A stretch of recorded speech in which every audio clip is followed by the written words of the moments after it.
Good morning. Meron po pala akong message ngayon guys, no, sa nangyayari sa ating bansa, no.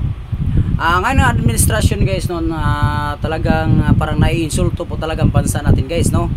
Patungkol po ito sa paghuli po ng PRD, no, sa airport. Talaga guys, no, sa sarili ko lang opinion guys, dito po tayo para tayo naiinsulto guys, no, yung bansa natin. Dahil po may sarili po tayong presidente, may sarili po tayong Supreme Court, may sarili po tayong mga senador, congressman, talagang kumpleto po tayo guys. At gumagana din ang ating Supreme Court, yung ating balaod sa Pilipinas. Marami din tayong mga attorney, di ba? Lahat meron po tayo. Kumpleto po tayo guys. Pero guys, nakaka-insulto po ngayon guys, no, talaga guys.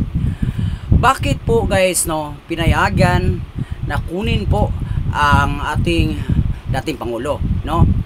Separate lang natin guys, separate lang natin guys. Hindi po siya dating Pangulo, hindi po siya presidente, ordinaryo siyang tao. Ordinaryo po ang tao po si PRD. Separate lang natin. Halimbawa na natin guys kung ordinaryo siya. Bakit guys, kahit ordinaryo Pilipino pa rin siya guys, bakit pinayagan ng gobyerno guys na kunin po siya dito sa ating bansa, no? Parang insulto no?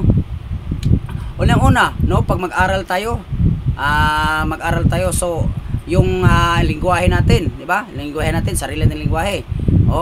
Nag-aaral tayo, nag-practice tayo ng mga lingwahe ng ibang lahi, no, di ba?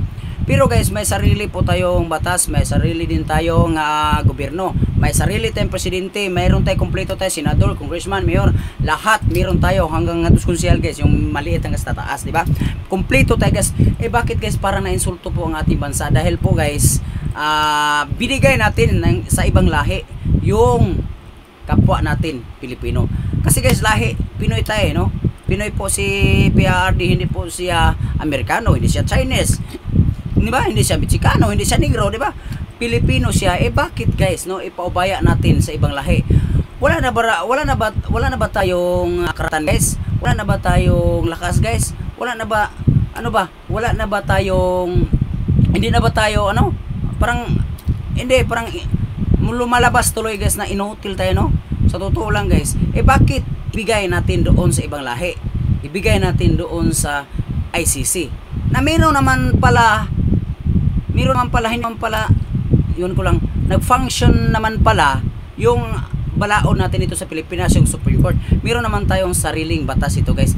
Bakit hindi po dito kinulong si PRD kung talagang lumalabag siya at talagang may kasalanan siya nga kailangan po niya sistensyahan, no? Bakit nandoon sa Netherlands? Ang layo nun guys, no? Talagang napakalayo nun guys, no? At saka ibang lahi yan guys, ibang bansa yan, no? May sarili tayong bansa.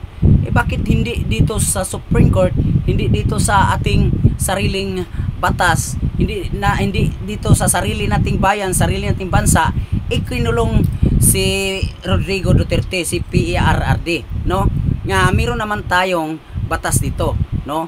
Na dito siya pinanganak, Filipino citizen siya.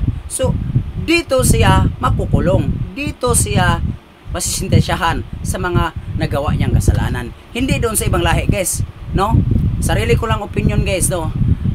Ako, opinion ko lang to, wala pa akong pinatamaan, opinion ko lang to guys. Talagang maling-mali talaga guys, no? Parang lumalabas talaga na parang inutil tayo, no? Parang wala na tayong magagawa, parang ano ba to talaga to guys, no? Yung bansa natin, lungsod lang po ng mga ibang lahi, lungsod lang po sa mga ibang bansa.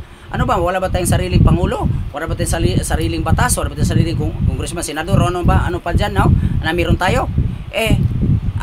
Basta lang kukunin po ng ibang lahi yung natin, kapwa natin Pilipino. Ibig sabihin yung guys, hindi pala tayo isang bansa. Kung hindi, lungsod lang pala tayo ng ibang lahi, di ba?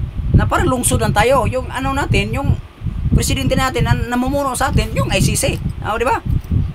Yun guys, no? Para malaki yung muno sa atin yung ICC, para tuloy lumalas dito guys na yung bansa natin, yung Pilipinas, na lungsod lang pala to ng ibang lahi. Kasi Meron pa palang namumuno kasi kinuha tayo ng kinuha po ang kapwa natin Pilipino sa ICC. Ibig sabihin, yung presidente natin guys, yung ICC pala, no? So, lumalabas na ang presidente natin guys, yung ICC, no? Kasi pinayagan natin parang lumalabas tuloy guys na lungsod lang pala tayo ng ibang bansa. Hindi po pala tayo isang bansa guys, kung parang lungsod lang tayo guys, no? Kasi wala tayong magagawa pag parang ang sinusunod natin guys yung ibang bansa, ibang lahi, wala.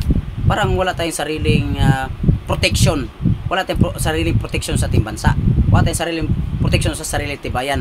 Yun na guys, no? Sariling opinion ko lang yan guys. Sana huwag kayong magagalit dahil po opinion ka lang. Kung tama man to o mali, wala akong magawa. Yun lang po ang lumalabas sa aking isipan at damdamin. Thank you guys. Maraming salamat and God bless inyo. Thank you.